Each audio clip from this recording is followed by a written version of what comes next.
الصلاۃ والسلام علیک یا سیدی یا رسول اللہ صلی اللہ علیہ وآلہ وسلم۔ السلام علیکم۔ ہماری دنیا کی تقدیر کیا گائے پر ہے؟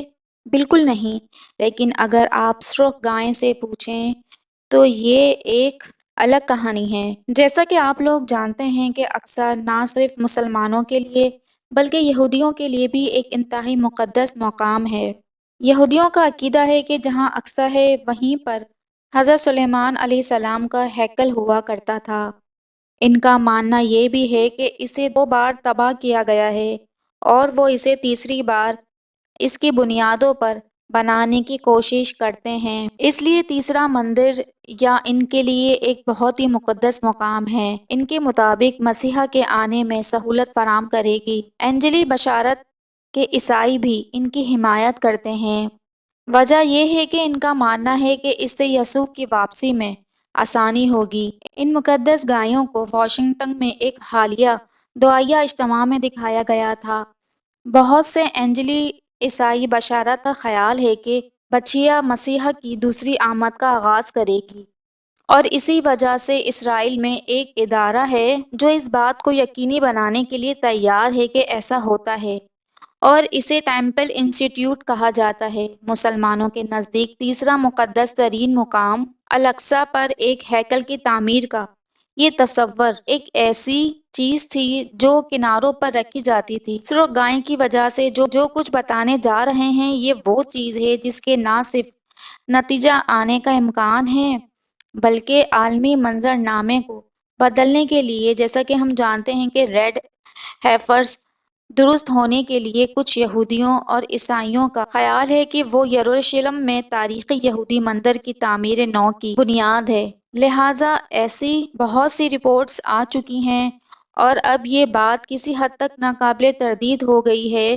کہ اسرائیلی مسجد الاقصیٰ کے نیچے کھدائی کر رہے ہیں، جیسا کہ قبلی مسجد یا چٹان کا گنبد، وہاں دراڑیں نظر آ رہی ہیں، اور چونکہ یہ سائٹ اسرائیل کے زیر کنٹرول ہے اس لیے انہیں دراڑیں درست کرنے اور ٹھیک کرنے کے لیے بھی اسرائیل سے اجازت لینی پڑتی، جس سے قدرتی طور پر انکار کیا جائے گا۔ لہٰذا وہ کچھ عرصے سے بنیادوں کو کمزور کر رہے ہیں، لیکن انہوں نے کوئی فیصلہ کن اقدام نہیں کیا جو انہوں نے دوسری جگہوں پر کیا ہے۔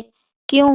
ایک وجہ سے وہ اپنے آپ کو پاک ہونے کے لائق نہیں سمجھتے تھے، اور یہ کہ پاکیزگی صرف لال گائے کی قربانی سے حاصل کی جا سکتی۔ ستمبر 2022 میں ریاست ٹیکساس سے 5 ریڈ ہیکرز مقبوضہ زمین میں لائے گئے، جس کے لیے انہوں نے ہر گائے کے لیے تقریباً $100 ایچ ادا کیے۔ گزشتہ سال سے ان میں سے ایک گائے کو نااہل قرار دے دیا گیا، لیکن باقی 4 گائیں قربانی کے لیے موزوں اور امیدوار ہیں تاکہ وہ بہتر طور پر سمجھ سکیں کہ یہ رسم کیا ہے۔ ہمیں یہ دیکھنا چاہیے کہ یہودیوں کی بک میں سے اس کے بارے میں کتاب نمبر 19 میں کیا بیان کیا گیا ہے۔ بیان یہ کیا گیا ہے کہ اب رب نے موسیٰ اور ہارون سے کہا کہ یہ شریعت کا حکم ہے جس کا حکم رب نے دیا ہے۔ بنی اسرائیل سے کہو کہ وہ تمہارے لیے ایک سرخ گائے لاتے ہیں جس میں کوئی داغ نہ ہو اور جس پر کبھی نشان نہ آیا ہو، اور تم اسے الزرار کاہن کو دے دو تاکہ وہ اسے خیمہ گاہ کے باہر لے آئے اور کوئی اسے اپنے سامنے مار ڈالے۔ چہرہ اور الگزر کاہن اپنی انگلی سے اس کا خون لے کر خیمہ اجتماع کے سامنے 7 بار اس کا خون چھڑکے، اور کوئی اس کی نظر میں اس کی جلد اور اس کا گوشت اور اس کے خون کے اس کے دم کے ساتھ چلائے، اور پادری دیوار کی لکڑی اور اس کا اوپر اور سرخ رنگ کو لے کر اسے ریڈ گائے کے جلنے کے لیے بیچ میں ڈال دے، جو کبھی حاملہ بھی نہیں ہوئی اور نہ ہی دودھ پیتی ہے اور نہ ہی زرد۔ اسے لایا گیا ہے جسے سرخ گائے بھی کہا جاتا ہے۔ تو توریت کے مطابق پادریوں کو قربانی کے طور پر اور اس کی راکھ کو ان کے ربیوں کے مطابق رسم تطہیر کے لیے استعمال کیا جاتا تھا۔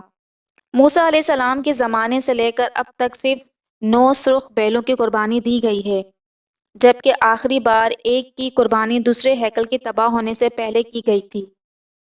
زیتون کے پہاڑ پر رومی اپنے ربیوں کے مطابق جب 10ویں گائے کی قربانی دی جائے گی تو وہ ڈیل کے طور پر داخل ہوں گے، لیکن ان کے لیے وہ ان کا منتظر مسیحا ہوگا جس کے لیے ہیکل انسٹیٹیوٹ تیار ہو رہا ہے۔